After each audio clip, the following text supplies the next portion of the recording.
गुरुजी, मेरा नाम अनीता है, मैं बड़ौदा गुजरात में रहती हूँ। मेरी बेटी को ऑटिज्म एक बीमारी होती है जिसमें दिमाग विकास नहीं कर पाता, बहुत कम दिमाग होता है,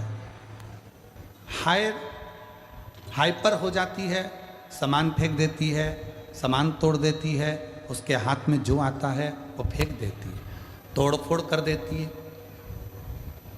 कोई समझ में नहीं आया। डॉक्टर ने कहा कि ये ऐसी कैसी ही रहेगी। ना खुद से खाना खा पाती थी और ना स्वयं जल पी पाती थी, शुद्ध नहीं थी।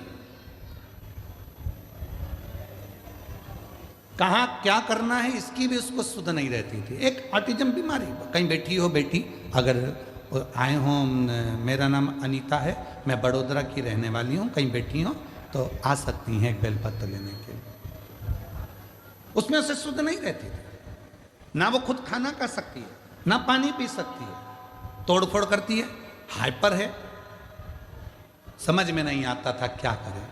तब डॉक्टरों का खूब इलाज कराया पर कोई उसका हल नहीं निकला। डॉक्टर क्या करते थे, नींद की दवा दे देते थे, वो सोती रहती थी, पड़ी रहती थी, हम बड़े दुखी रहते थे।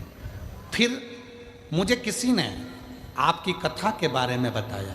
मैंने आपकी कथा सुनी जिसमें आपने रुद्राक्ष के जल का वर्णन किया था। फिर हमने सीहोर में रुद्राक्ष मंगाया और उसका जल पिलाना शुरू किया और आपकी कथा सुनना प्रारंभ किया। तब से मेरी बेटी थोड़ी शांत हो गई, स्वयं अपना काम करने लगी। और गुरुजी, बाबा की ऐसी कृपा है कि अब वो कथा भी सुनती है और बैठती उठती, अपना खाती और अपना कार्य कर लेती है। ये शिव की कृपा है। उसको ऑटिज्म की बीमारी, जिसमें उसकी शुद्ध नहीं है, जिसमें उसका विवेक काम नहीं करता, ना भोजन कर सकती है, ना पानी पी सकती है, गंदगी का भी स्मरण नहीं आता, कहां मलमूत्र का त्याग करना है, स्मरण नहीं रह पाता। सारे डॉक्टरों का इलाज करा लिया पर कह दिया गया कि ये कभी ठीक नहीं होगी। हाइपर हो जाती, सामान तोड़ देती, फेंक देती। तब शिव पर भरोसा कर कर सीहोर से रुद्राक्ष मंगाकर उसका पानी गलाकर शिव को चढ़ाकर देना प्रारंभ करा।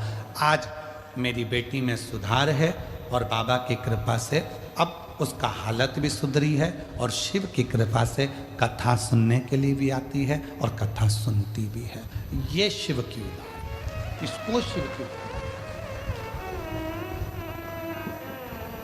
और हम और आप कितने विचारों में पड़े हुए हैं। हम लोग विचार करते हैं मुझे ये परेशानी है, मुझे ये परेशानी है, मुझे ये परेशानी है। याद रखना, जिंदगी में ऐसा कोई संसार में मृत्यु लोक में पैदा नहीं हुआ जिसके मस्तक पर टेंशन नहीं हुआ।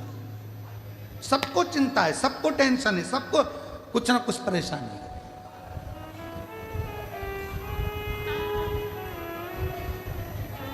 पर क्या कहें, किसको कहें।